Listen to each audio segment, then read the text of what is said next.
Ma'am, would you like to share your screen once? 1 second. Let me just put the background. 1 Yeah, second. sure.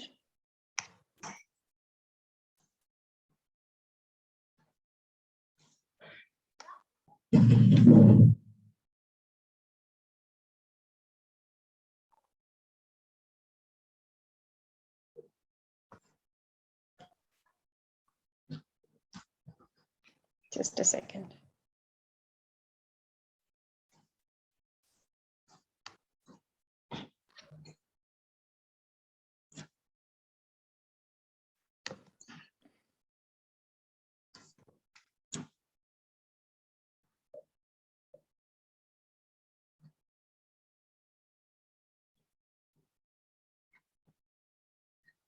It's not showing. 1 second.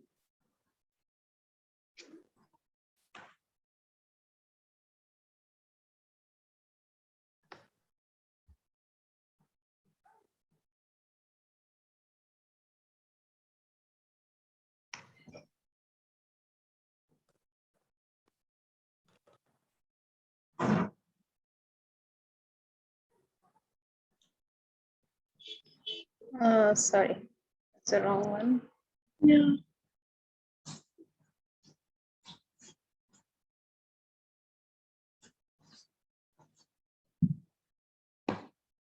I'll just change 1 second.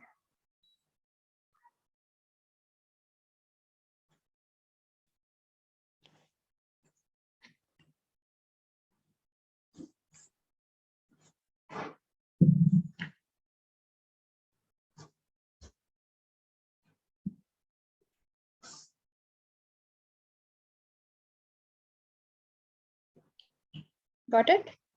Yes, ma'am. Okay, now you wanted to do this share screen and try it out, right? Yes, ma'am.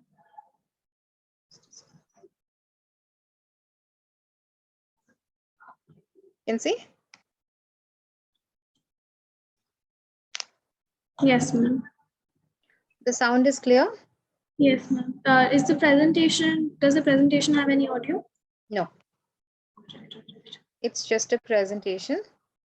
You want me to keep the background this, or you want me to share it only when the presentation starts? The background which is on your screen? No. This PPT, do you want me to leave it like this? No, ma'am. I have a video to share first. Okay. Shall I stop it then? Yes, ma'am. How long is the presentation again for? See, the presentation is a little long. I'll try to wrap it up faster because I won't explain everything for a longer period of time. I'll try to like cut short it, and 45 minutes is all right. I'll try to do it in 45 minutes. Yeah. So I'll go a little faster.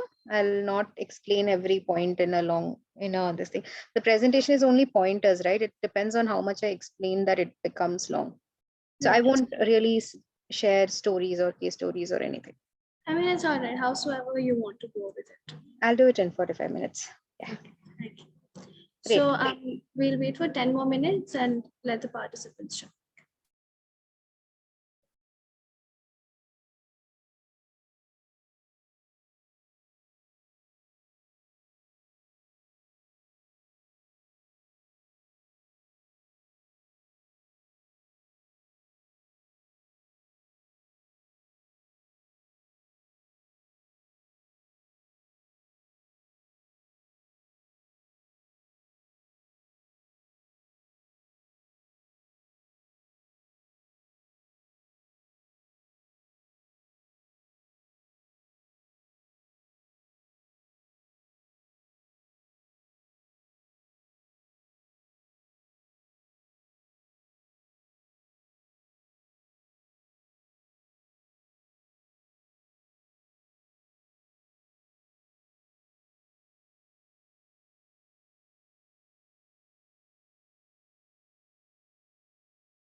Should we start the session, ma'am?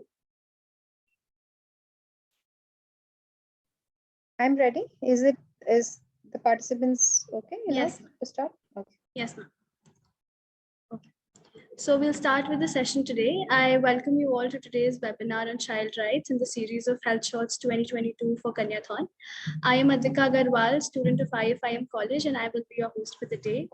I will share a short video on how far Kanyathon has come and how many lives it has touched.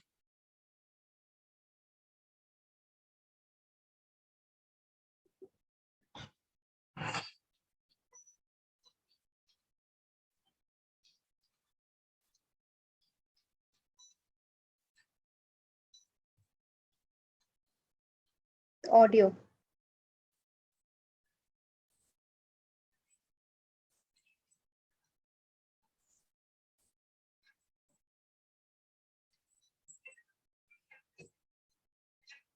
Adhika, the audio is not there.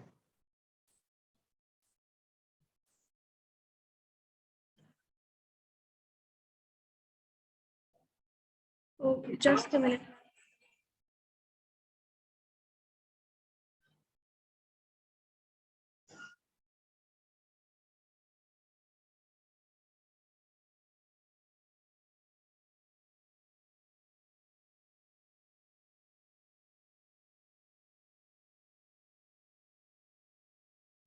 Can you hear the audio, ma'am? No? Just a minute, I'll work on.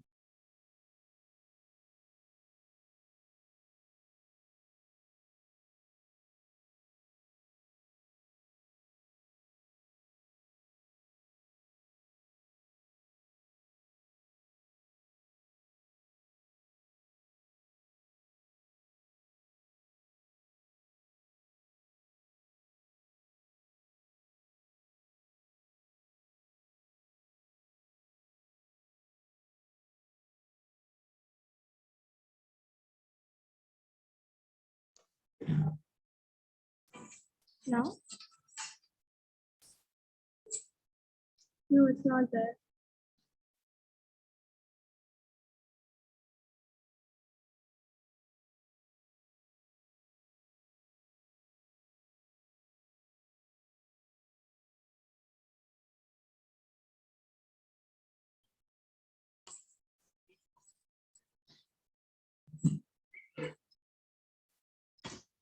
Hmm.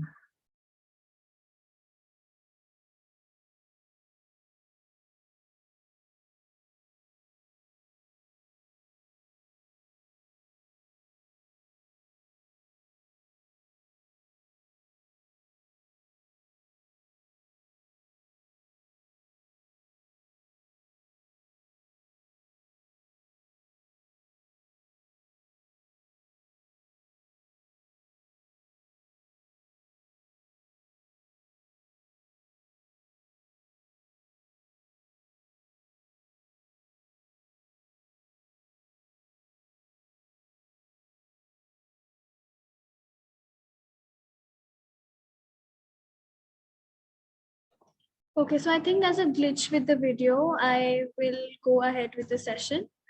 So introducing Kanyathon. Kanyathon is an annual sports event organized by students of IFIM College, Jackson and Vijayabhumi University to generate funds to empower the girl child with quality skill-based education. This year it's back with its 11th edition. The mission of Kanyathon is to empower women and girls. We have achieved this through our own skill-based education centers called Kanyathon Shiksha Kendra, a digital education center. Also, we have raised more than 48 lakhs in donations for the cause. Our first Kanyathon Shiksha Kendra is up and successfully running in our adopted villages in Kolar and have touched more than 3 lakh lives. Kanyathon, with 10 years of impeccable records and a noteworthy impression in the society, is now stepping into its 11th year. Team Kanyathon 22 has made an exquisite work in achieving the cause Let's Empower. I now take up the privilege to introduce our guest for the session, Ms. Soumya Suresh. Soumya Suresh is a development professional with 13 years of experience and has a demonstrated history in the social sector. She has effectively handled programs and projects towards the socio-economic and sustainable projects towards the marginalized communities. She has worked on issues such as trafficking, gender-based violence, child rights, human rights, and livelihood. She has done her bachelor's degrees in biotechnology from Maharaja College for Women and a master's degree in social work from Assumptions College, Kerala. With immense pleasure, I welcome you once again, ma'am. I would urge the audience. Thank you, Advika. Thank you, ma'am. I would urge the audience to stay attentive throughout the session. There will be a health buzz quiz at the end of the session. Winners will get hampers and goodies. You can post your answers on Instagram with hashtags that is in the chat box. Now, Soumya ma'am has the presentation. I would now like Soumya ma'am to take over. Thank you.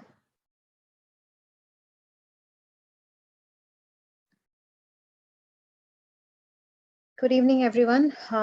It's a pleasure always to be a part of Kanyathon, yet another year. I think over the last 2 years, we have been doing this health shots as well. Although I think I don't understand, with my child rights session and health shot, there's no connect.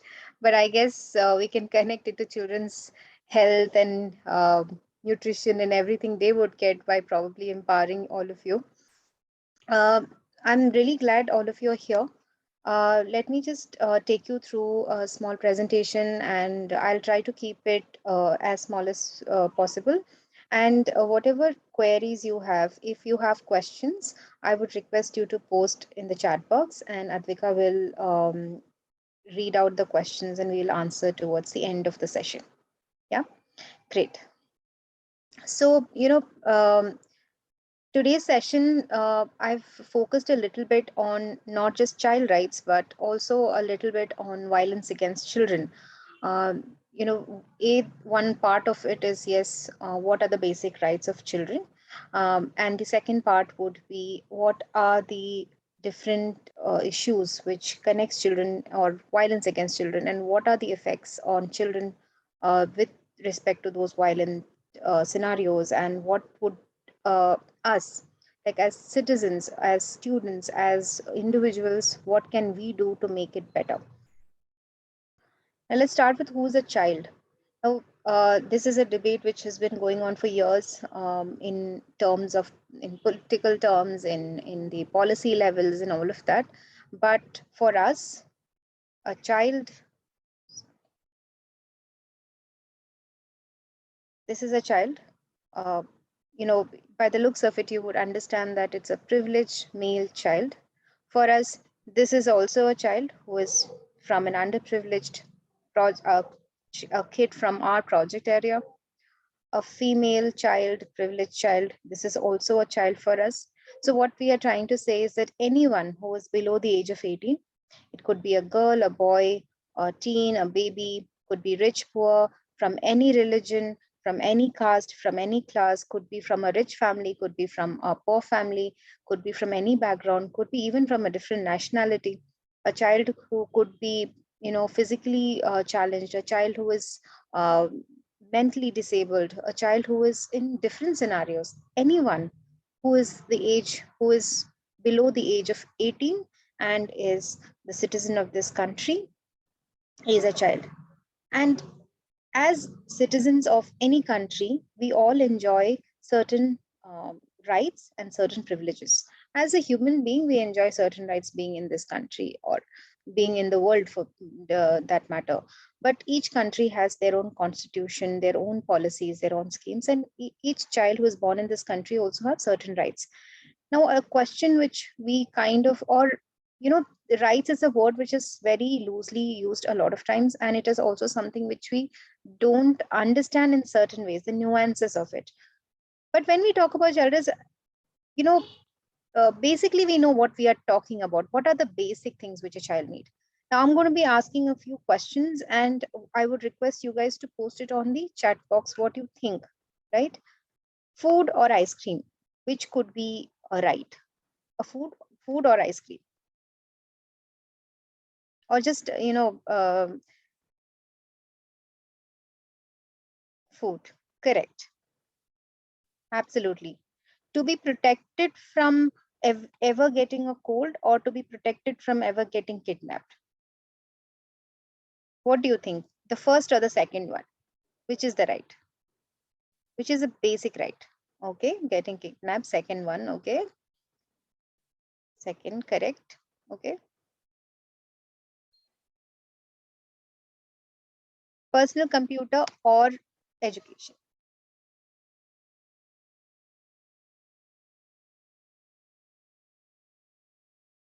Absolutely. To share my opinions or do whatever I want as a child. What is the basic right?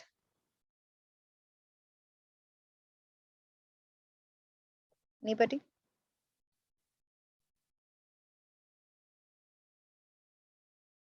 Okay,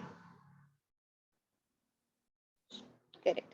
See, in all of this, food is our basic right. In a way, to be protected from ever getting a cold or to be protected from ever getting kidnapped, both are actually correct, because to not be sick, to have the health privileges is a right. To have education is a right. To share opinion is a right. As a child, to do whatever we want is not a right, but to share our opinion is a right as a child.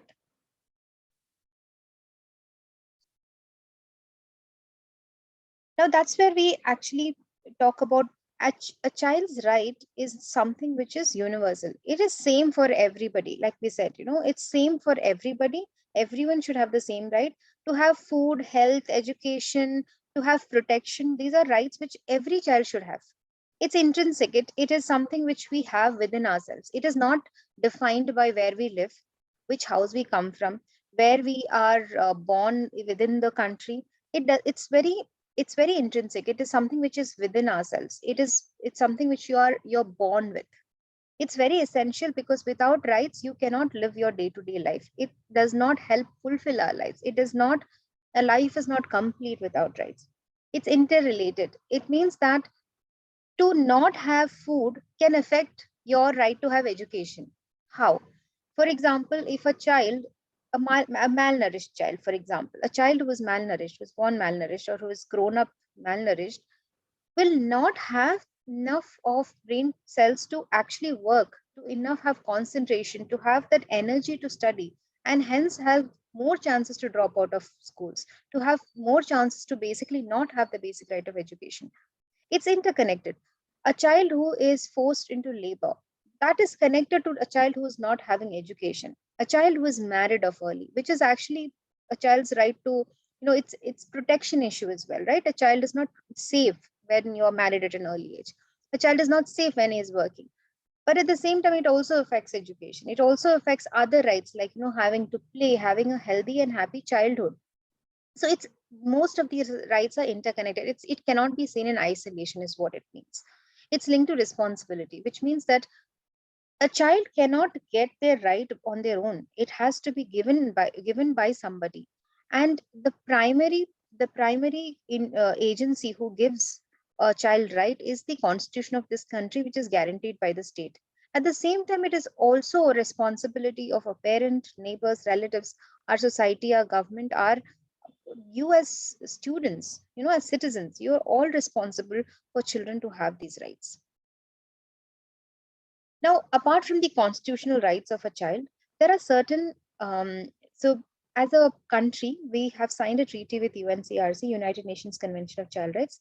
And according to that, there are a list of rights which has been listed out for children. And it is categorized into 4 different rights: a child's right to survival, a child's right to protection, a child's right to development, and participation.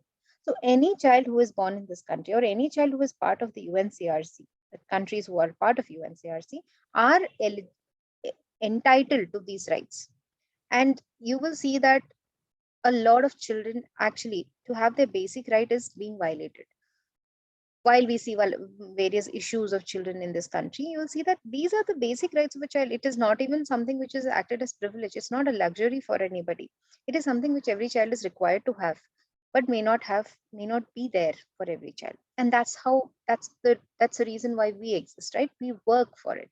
or all of you, your responsibilities are also there, how you can work for it. What's a child's right to survival? A child's right to survival is basically to have a healthy life, uh, have good healthcare services, accessibility to healthcare services, and also awareness about healthcare services, to have good food, shelter, proper hygiene, sanitation. Apart from all of this, a child also have a right to have a name, a nationality. A lot of times you would see children not having that basic right to have a name or a nationality. It comes to children who are either born, you will see a lot in cases of children who are born in families who are migrants, for example. They migrate from one state to another state to try, and they travel around to work. And hence, they may not have a basic citizenship card, which means a basic Aadhaar card or a BPL card, which proves that they are part of this country. They're citizens of this country, a voter's I card. Card. So what happens with that is when you don't have a citizenship, when you don't have that basic right for a name in this country, you are actually denied of a lot of schemes and entitlements which your government is providing. That is that actually is an effect to the right of survival of a child. So basically, we all talk about. So one of the things we talk to our volunteers about is that if you want to really help a child or a family for that matter, or even a person who a maid who is working in your house, the one thing which you can help them do is to get that basic citizenship card or an ID card, which makes them part of this country. Your child's right to have protection. A child's right to protection means a child's right to have a basic safe environment, which is devoid of abuse, neglect, any sorts of harm, whether it is physical abuse, whether it is mental abuse, whether it is economic abuse, whether it is sexual abuse. It's a child's right to have a safe and protected environment, whether it's family or society or a school or a park or a street. Everywhere a child goes, the child is protected. It's a child's right to be safe. It's child's right to be protected. A child's right to development. Now, in the when we talk about development, we talk about education for sure. It's understood that a child's right to development is connected to having the right to education, which is a very basic right. But a child is equally entitled to have rest and leisure. A lot of times you would see children working in the evenings, so the justifiable reason given most of the times is that a child who's working in the evenings and going to school in the morning, that child labor is fine. It's okay because he has to study and he has to work because he has to protect or save or contribute to the family. Now it's okay to work. I mean, the family does not have money and the child is working, but at the same time, it is denial of the child's right to have that rest and leisure. Think about yourself. You go to school, the entire college, the entire day, you come back home and you have to work. And what happens is that after that work, you're tired. You don't have the concentration or the focus you need to study after that. So that also hampers your education, that also hampers your brain to actually process a lot of other developmental goals which you have as a child. It also cuts down your right to have a very happy childhood, your recreation time, your rest time, your leisure time, access to information. A child's development is very much connected to how much information a child gets or receives, or how much he processes as a developmental goal. Now, if you don't have information, your child doesn't have the developmental milestones carried on. Freedom of thought and expression, that all of this is part of a child's right to development. Child's right to participation. Now, this is something which is a little bit more connected, or you can connect to it more in terms of even a child who is around you. These are rights for every child in this country. Like I said, uh, there is no discrimination between a child who is born in a poor family or a child who is born in a privileged family. A child who is born in a privileged family can also be equally vulnerable to a lot of violence, a lot of violation of their basic rights. So it's equally part of every child's life. Now, child's right to participation is something you may connect to as students yourself. I mean, you've just, crossed 18 and you've just come into college and all of that. A child's right to basically express freely, a child's right to have opinion, a child's right to have an opinion, or where they can actually talk about what they feel, how they think, how they process their thought processes, to ask questions. A lot of times we don't give that space for children to ask questions. This is also a basic right for a child, to have that space where the child can ask questions, the child can actually express what they feel, what they think. A child's right to be part of peer groups, for example, a child's right to have uh, a say in what religion the child should follow, or information to have, basically the information which a child should have to understand what religion. It's part of religion, is a very important part of all our lives, for most of our lives. And many a times a child is blindly following what their parents follow. But it's a child's right to have that understanding or awareness about what is their religion or what is happening in their life. That's why the first slide where you saw that, to share opinion, it's not that. A lot of times we talk about children as somebody who cannot make decisions, and yes, we don't obviously have that uh, space where a child can make decisions, but a child can be part of decision making. A child who is actually born in a family, or a child who is given space to talk about what they feel, a child who is given the space to understand and express whatever they feel, a child's right to have communication. For example, a child who is communicating to their parents or the friends or the family, a school where they are allowed to talk, ask questions, be curious. Those are very important part or inputs which a child have to grow up into an adult who's mature decision making adult. Decision making is a very important part of all our lives, and it's not that one day you suddenly become 18 and then you start making decisions. It's a process which you follow as a child. You take in a lot of input and then you start making decisions. So it's basically a child's right to have be participating in a lot of things. If you look at politically, it also has a very political part to it, a social part to it. Is a child just generally they don't vote, right? A child can vote only, a person can vote only if they are 18, once they are an adult. So child have very little voice to basically share even in a social or political scenario. A lot of policies related to children and laws are made by adults who think that is in their best interest. We don't really involve children in at least understanding what a child wants. So all of that is part of this right to participation. Now, coming to violence against children, there are many different, so this can cover a lot of aspects, but here we are covering a very small aspect of what, when the considering the time we have, we are only taking a smaller aspect of violence against children. Now let me just give you certain scenarios. Just put it in your chat box what you feel. Is it abuse or not? Tara's mother often slaps her face when she's angry. The slap stings but leaves no lasting red mark or bruise. It's only painful for a short while. Is this abuse? Yes, it is. Right? It is abuse. Meerut's father confiscates his bicycle because he didn't lock it up, and when he parked because he didn't lock it up when he parked it up in school. Is this abuse?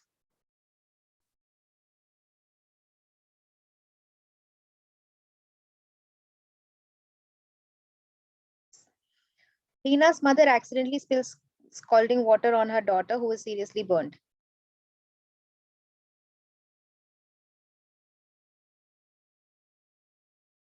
What do you think? Is this abuse? But it's by accident.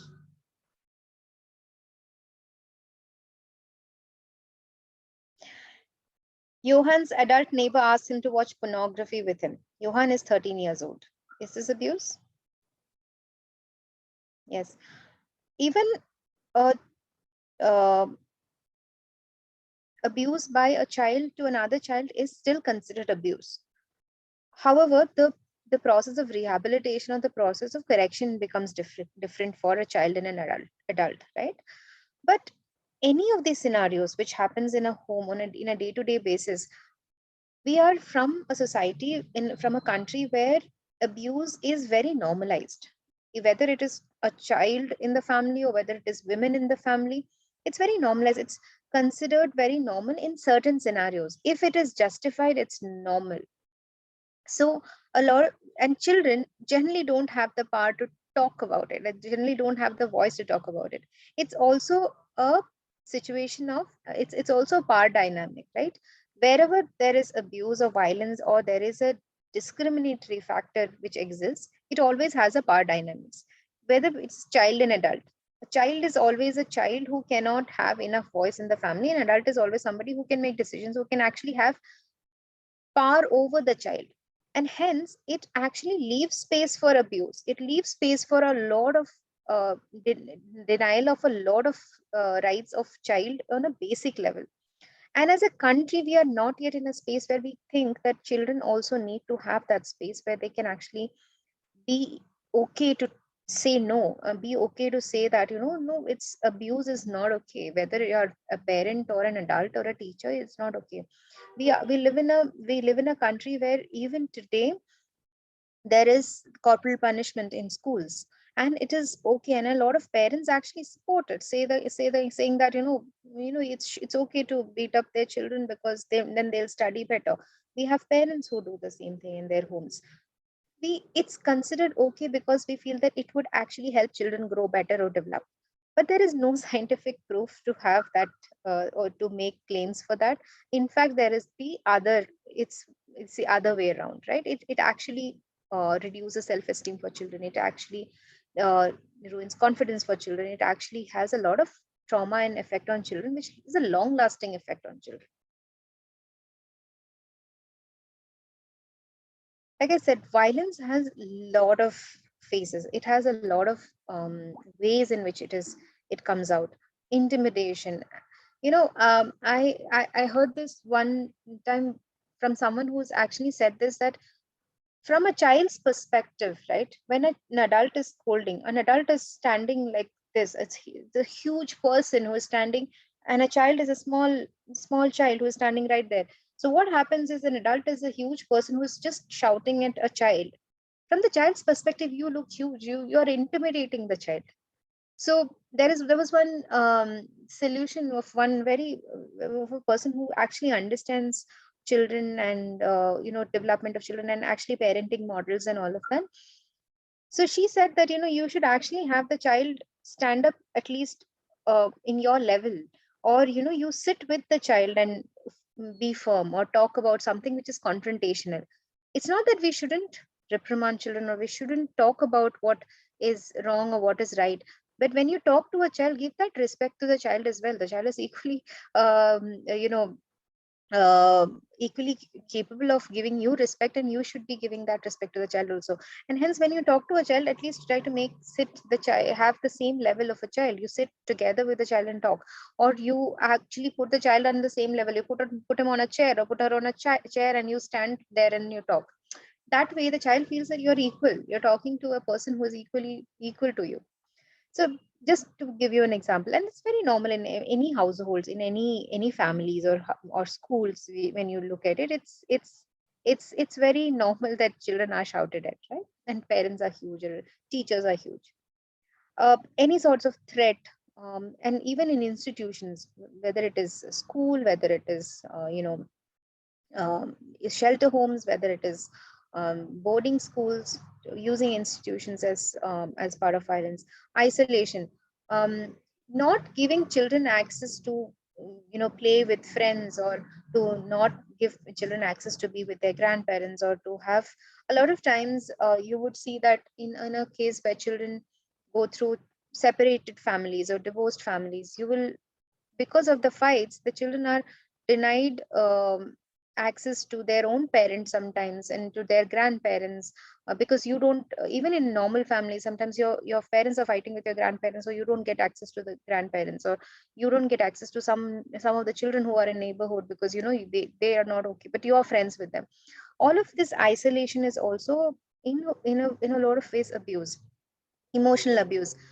Calling names, very common in our society. I hear it even around me, where children are called names when you're shouting at, or when you're scolding children. um, uh, and sometimes when you consistently call a child, so for example, you're an idiot, you're dumb, you're you're a loser, or something like a parent talking to a child or a school teacher talking to a child. Sometimes you're in a position of authority and you're somebody your child looks up to. So what happens is you consistently talk about it, the child start feeling it, and it affects the child very, very badly. Shaming children, you would see this in schools where children are actually compared. You don't have good marks, you have good marks, so you then what happens is you actually compare children. That child is better, you are not good enough, things like that. It's all emotional abuse. Economic abuse, where children are used as used to basically get money in any form. It could be kidnapping, it could be a divorce case, it could be anything which requires a child to use that child is being used to get money. Threats, using adult privileges, intimidation, all of this is part of violence, apart from the obvious violence, which is basically physical and sexual abuse, which you see around. Neglect. Many at times we don't see these as is important, but lack of supervision, leaving a child alone in a house, or leaving a child without any supervision, is considered neglect. And if something happens to the child, you are responsible for them as parents, as teachers. When you leave a child at a Montessori, the supervision of a child is very important. The person who is a caretaker, who is responsible for the child, not doing that duty or not following it, is a lack of supervision, it's neglect, and it's actually violence against a child. Not giving the child care protection. A child, sometimes there are families or society or communities in our country where girl children are not welcome, and hence there is discrimination within the family. You don't give enough care and protection to a child who is a girl, or a child who is not as physically fit, or emotionally, mentally fit. For example, physically challenged children, mentally disabled children, all of them don't get enough care and protection in a child, in a family sometimes. So failing to nurture those children, or even in a normal family, in a family where you fail to nurture a child, give that care, protection, which is everything, with medical care, food, hygiene, everything, any sorts of neglect is violence against children. Commercial exploitation of children, basically, making children work, child labor. It could be a child who's from a privileged family who's working and compensating on their study. Basically, trafficking of children, sexual exploitation, domestic work, all of it is commercial exploitation of children, and it's obviously violence against children. Cyber crimes. Now that we are in an era where online, even children are studying online, and you have access to online spaces, it's become very, very eminent that cyber crimes have gone up. Children are bullied through video games, through other access which has children have and adults have access to. There are a lot of crimes against children which is committed through online spaces, bullying, showing pornography, children having access to them, sexual exploitation, blackmailing children. All of this is cyber crimes, and it's violence against children. Sexual abuse, of course, it starts from even subtle ways of abuse against children, showing genitals, touching a child inappropriately. A lot of schools, organizations today, we talk about good touch and bad touch, but it's all our responsibility to understand, make sure that children understand what is a good touch, what's bad touch, what a child should say no to, and what a child should be okay with. We live in a society where hugging, we actually ask children to go hug that uncle or go hug that auntie or whatever, but we don't respect the space or the body privacy a child have. It's not really okay until the child wants to do it. But we actually like, no, no, no, you go sit on that uncle's lap, or go sit on that auntie's lap. We shouldn't idly force a child to do that. That is actually against a child's wish. If it is against a child's wish, intercourse with a child, showing pornographic materials to a child, uh, playing pornography around children, that is also sexual abuse against children. We have had cases these recently which we have seen where children, what happens is, if a child, nowadays, because children are doing online classes and stuff from their parents' phone and parents' laptops and all of that, and parents sometimes be a little irresponsible, leave their pornographic content and adult content back in the laptop, and does not actually uh, protect or safeguard it.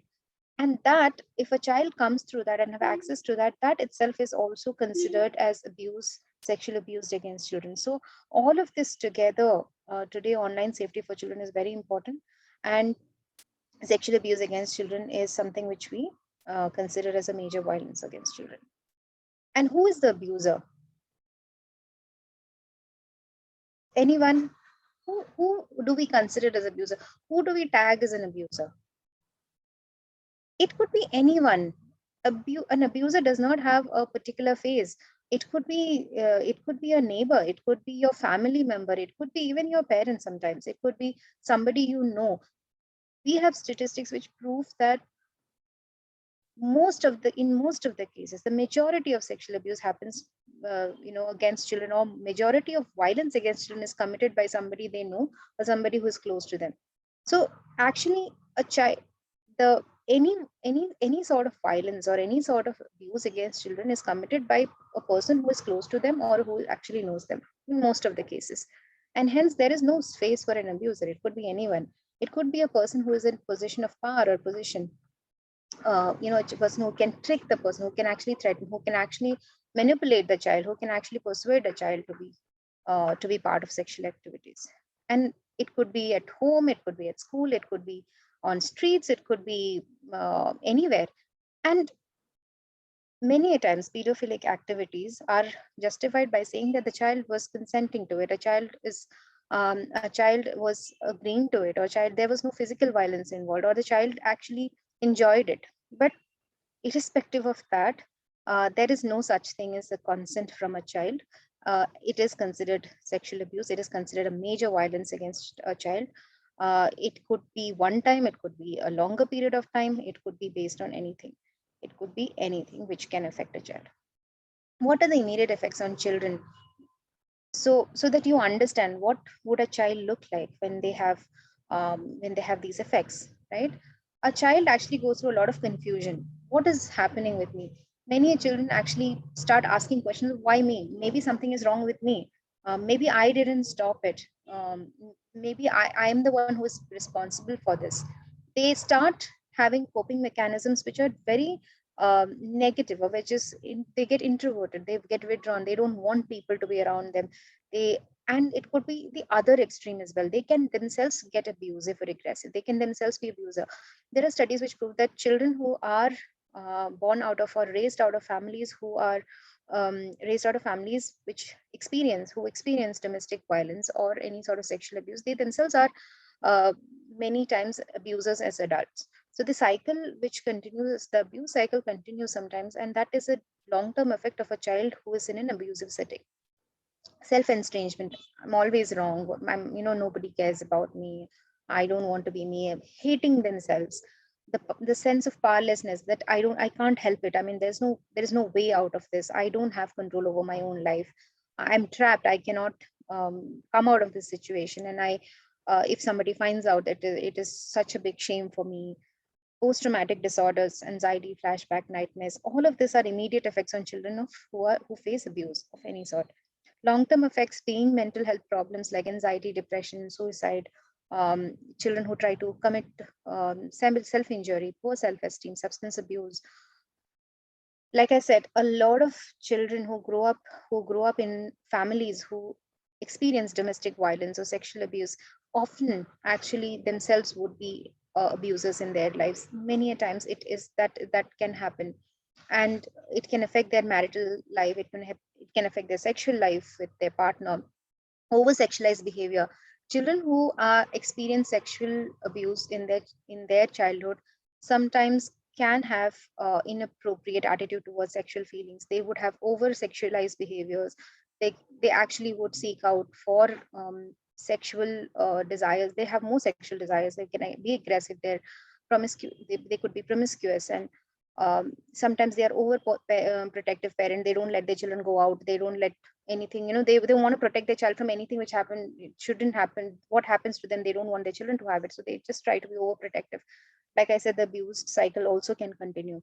These are some of the long-term effects. If you want to identify a child who may be going through an abuse, you can actually look out for some symptoms like, physical symptoms like children who are bedwetting, children who are thumb sucking, nail biting, children who have repeated UTI, STDs, who have poor hygiene. Some of the symptoms, not all children may have the same symptoms. Children who have irritation in throat, anal area, genitalia, these are all symptoms which may be there in children who are going through the abuse, and you can identify it more easily. Emotional and behavioral symptoms could be, they may be withdrawn. A child who is very happy, very outward going, and child who is very happy generally suddenly becomes lonely and withdrawn, and having short attention span. Sometimes you see children who are very hyper, and you say that, oh my god, this child is unstoppable. Why is this child so hyper? It may be a symptom of abuse. It could be the symptom of abuse. It could be something which a child is going through, and therefore the child is being hyper. Depression, anxiety, avoidance of particular people. They could have themselves aggressive behavior. Sexually, there could be symptoms where they use certain words which is not used in their families or they've not heard of. Masturbation as teens, self-harm, these are all symptoms. Why don't children tell? They feel that nobody will believe them. They don't know what is happening with them. They feel weird. Sex is not a very common subject in our families. We don't talk about it. We don't try to make children aware of it. If we try to introduce in schools, it gets closed down. It gets shut down easily. Our parents themselves don't want to have sex education in children in schools many a times. Children feel guilty about what is happening with them. They may feel that, the uncle was nice to me. He was not bad to me. He made me feel good. And I liked it. So it is okay. It was just a game. It was a secret. It didn't hurt me. All of this could be part of why don't children tell. Um, and Also, there are some time situations where children are very close to the person who is abusing them, and they don't want them to go in there. That's why also there are children who don't tell. What if they do decide to tell? What is, as an adult, as a parent, as a family member, as a teacher, as an adult yourself, as a person who cares for children, as you see an abuse, as you hear about it, what is your role? Believe in the child. Don't criticize the child. Don't panic. Don't tell it's their fault. Stand up against the abuse. Report it. Encourage them to communicate. Don't make the child feel guilty. Immediately consult a counselor. Give the child enough counseling space. There is a particular act which came out in 2012 called Prevention of Children Against Sexual Offences Act, and it makes it mandatory to report any incident of sexual abuse which you see or hear about in your family or in your neighborhood, and you can file an FIR on behalf of that child as well. In case there is a legal action, you can report it to police station. There is a special juvenile police unit only for POXO cases. If the offender is identified, they're immediately arrested. The the uh, the burden of proof lies with the accuser here, the accused here, and not with the child. Medical examination is done with both the child and the adult who is arrested, or the accused who is arrested, and then the procedures continue. You can teach children how would you keep children safe. You can teach children to name their body parts, good touch, bad touch sessions. Make them say no to things which they don't like, feeling or going through. Talk to them about personal safety. Talk to them about safe and unsafe touches. Talk to them about uncomfortable scenarios. What is an uncomfortable scenario? In your own homes, talk about sex. Talk about anything which a child may go through. Understand a child. Don't discourage them to not talk about it. Teach children about boundaries and spaces. Don't force, like I said, we as a society is very used to telling children to go hug and kiss relatives and friends. Don't do that. It is not okay, and it is actually violating a child's space. Like I said, POXO Act is one act which we have where it talks about violence against children and sexual violence against children, and it actually protects children from any sort of sexual violence. And it came into enforcement in 2012, and it is gender neutral. Any child who is going through abuse can actually go and file a case in POXO. Like I said, it puts the burden of proof on the accused and not on the victim. So the accused have to prove that they have not done it, not the child have to prove that the accused actually did it. And it also is a very safe space. The procedure is very child centric. It does not discriminate. It covers a very the spectrum of criminal sexual offenses. It is not very defined only as penetrative sex or anything. It actually has a lot of other sexual assault, and lot of sexual offenses are listed under it. It understands power dynamics. It also takes into account that it could be somebody from the family, and hence how to deal with it. It understands that vulnerable children are vulnerable, and how to handle children. It's very child friendly measures. The cases happen in a closed court. It is not allowed for others to come in. The accused is sometimes not shown directly if the child is not comfortable with it. So there are a lot of scenarios which is created for child to be safe and to go through the procedure with a lot of confidence. And you have a counselor who is assigned to the child, and it so basically it takes into consider that child protection is a collective responsibility, and anybody can actually report that as a crime. And it actually gives a lot of awareness to the police, the other stakeholders like the prosecution, the judges, and even the caretakers. So it's something which actually protects children from violence against them. I'm actually, if that's a wrap, and if there are any questions, I would be happy to answer. Advika, I try to finish as fast as possible. Are there any questions? Okay, I have one question here. What action can be taken? You can still report that case. If your friend is willing to come out and file a case against the person who abused him or her, you can still file a case. The statement can be recorded in the police station.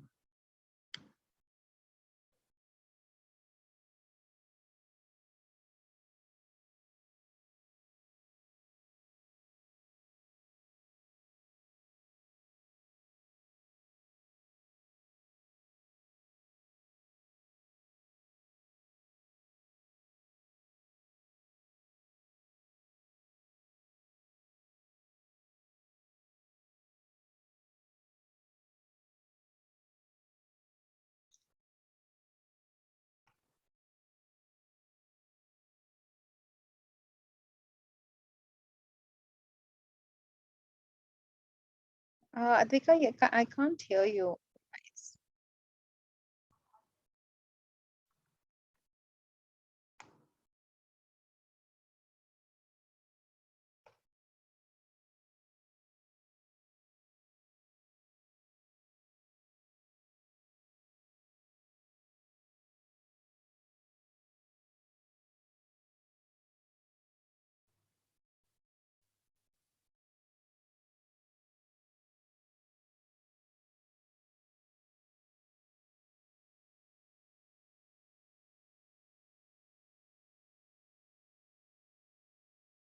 Advika, what do we do now?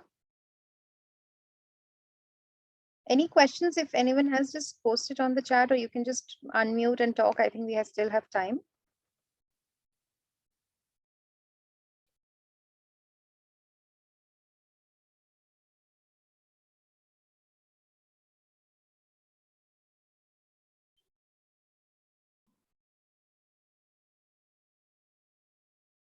Okay, so what if a minor abuses other minor? It is considered as an abuse. Like I said, the rehabilitation or the correction process remains different, because a child who commits a crime comes under the child. It comes under basically a gamut called children in conflict with law, and they go through a juvenile justice system, and not the the entire the adult court and everything. That is not the judicial system they go through. They go through a process called judicial. They come under the Juvenile Justice Act, and they actually go through a juvenile justice system. And the process of correction or the process of rehabilitation for them would be different, but they still are considered as abusers, and they also will get punishment or reprimanding for the same. It is still abuse.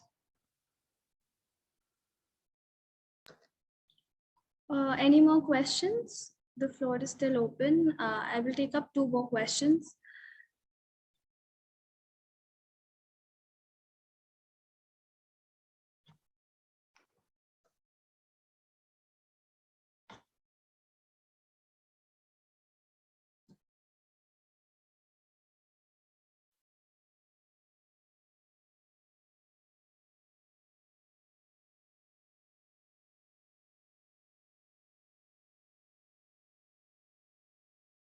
Do we have one more question? Okay. How should a girl express herself when she's sexual? I think there is no one answer for this, but what you can do is, if a girl is sexually assaulted, you confide in the person you trust the most. You first talk to the person. um, Firstly, don't feel guilty about what happened to yourself. That is what a lot of girls do. When it happens, they start blaming themselves for what they have gone through, it whether it was because there was a scenario which you created or not is not relevant. There was an assault which has happened, and therefore you're not guilty, or you don't blame yourself for it. Confide in a person you know. uh, Immediately uh, talk to a person.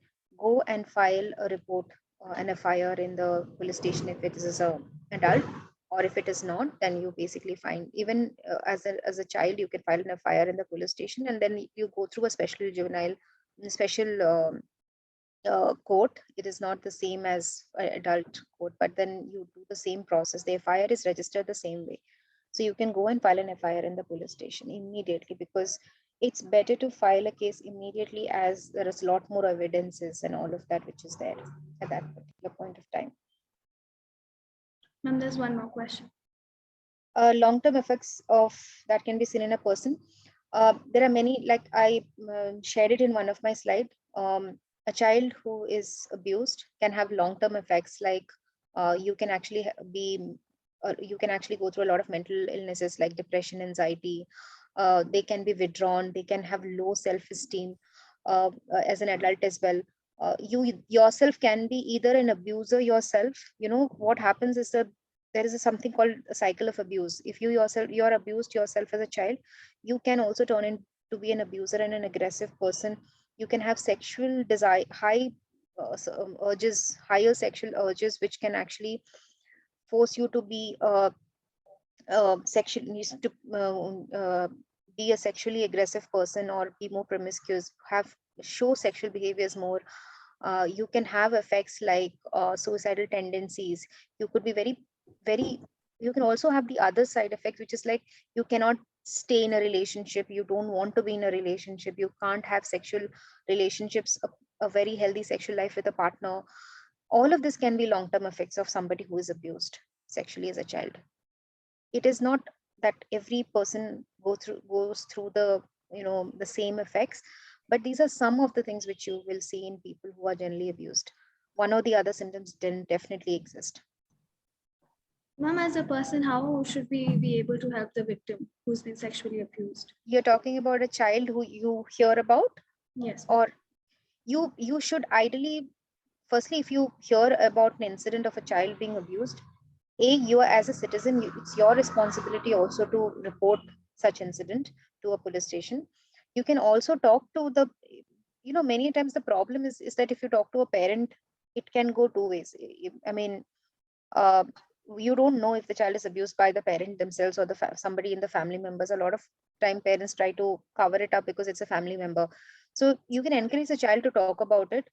uh, Go to the most trusted person the child trusts, and then help the child through the process. That is what something you can do to a child, help a child with.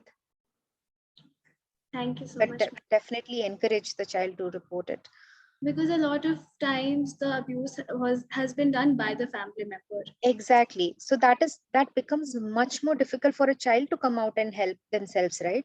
Therefore, as a person who, if the child is somebody who trusts you as an adult, or somebody who you are close with, you can always be the person who is taking the child through the process. You can be the person who stands by the child and say that, I will not stand for, I will stand by the child, and I will face the abuser, and I will help the child through the process. You can always go and do this same. You can always take help from an organization who is actually working on child sexual abuse, and seek the process knowledge, and how do you go about it, and all from that organization as well, and basically help the child through the process. Okay. Thank you so much, ma'am. That was a really informative session. I would now like Kavya to present the snippet regarding Kanyathon. Is my screen visible? Yes. Yes.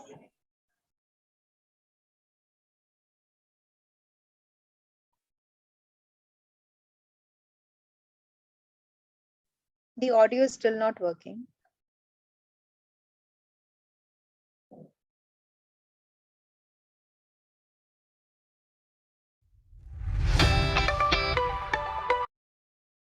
Okay now?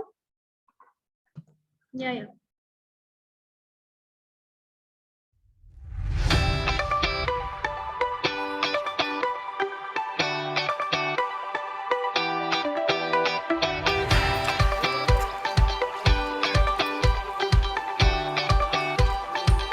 ನಮಗೆ ಕೋವಿಡ್-19 ಸಮಯದಲ್ಲಿ ಮನೆಯಲ್ಲಿ ಬೇಜಾರಾಗಿರೋದ್ರಿಂದ ಈ miss ಮಾಸ್ಟ್ರು ಎಲ್ಲ ಬಂದು ನಮಗೆ ಗೇಮ್ಸ್ ಮೆಟೀರಿಯಲ್ಸು ಇಂಡಿಯಾ ಐಗಳು ಕ್ಯಾರಮ್ ಬೋರ್ಡ್ ಕ್ರಿಕೆಟ್ ಚಿಗುರು ಸಂಸ್ಥೆ ಮೇಡಮ್ ಅವರಾದಂತಹ ಪ್ರಭಾವತಿಯವರು ಮತ್ತು ಅವರ ತಂಡದವರು ಬಂದು ನಾವು ನಮ್ಮ ಶಾಲೆಗೆ ಮಕ್ಕಳನ್ನು ದಾಖಲಾತಿ ಮಾಡ್ಕೊಳ್ಳೋದಕ್ಕೋಸ್ಕರ ದಾಖಲಾತಿ ಆಂದೋಲನ ಅಂತ ಮಾಡ್ತೀವಿ.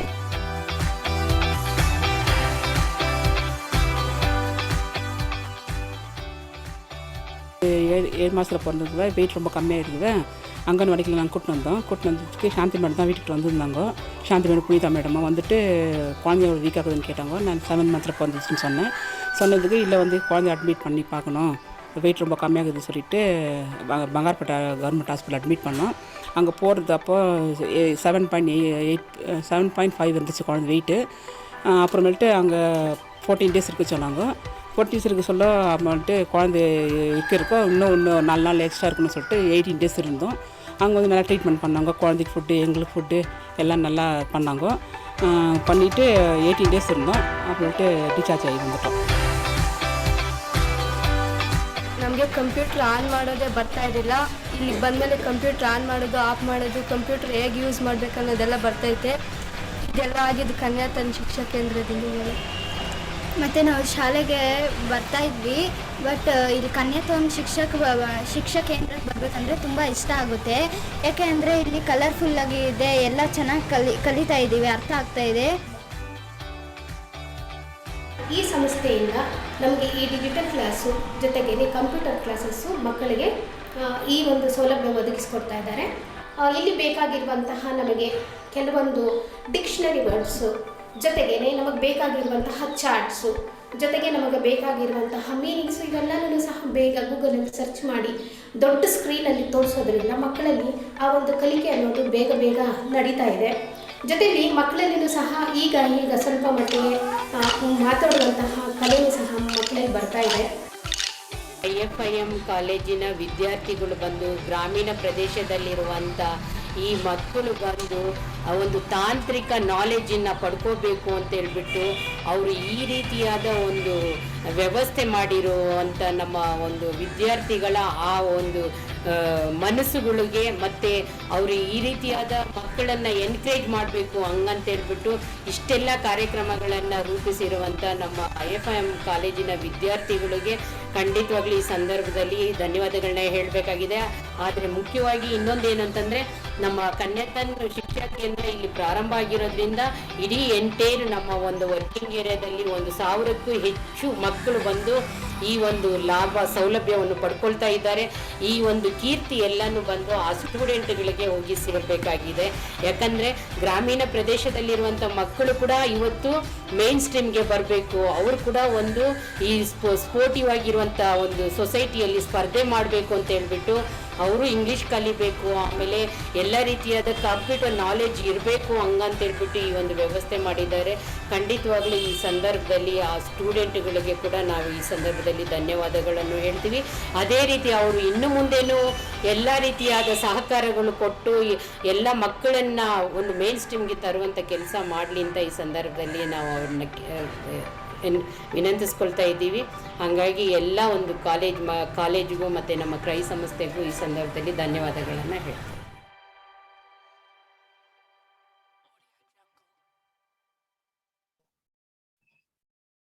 So that was a short presentation on how far Kanyathon has come. I really appreciate, and I would like to thank Soumya ma'am for taking out her valuable time and sharing her anecdotes with us. Now it's time for the Health Buzz quiz. Today's question is, what are the 5 child rights that Soumya ma'am mentioned in her presentation?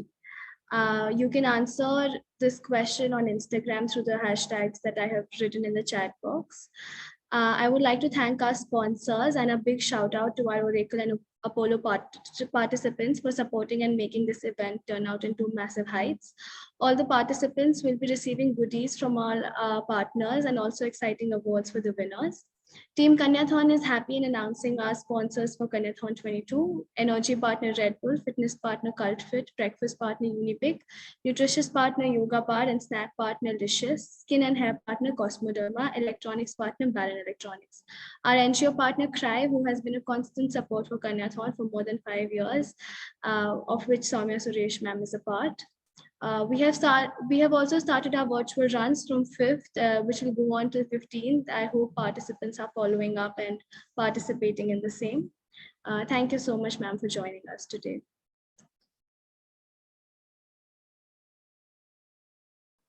Thank you, Advika. Thank you for the opportunity. We had a wonderful time, really informative. So with this, we come to the end of today's session. Thank you everyone for joining. Thank you. Have a good evening. Bye.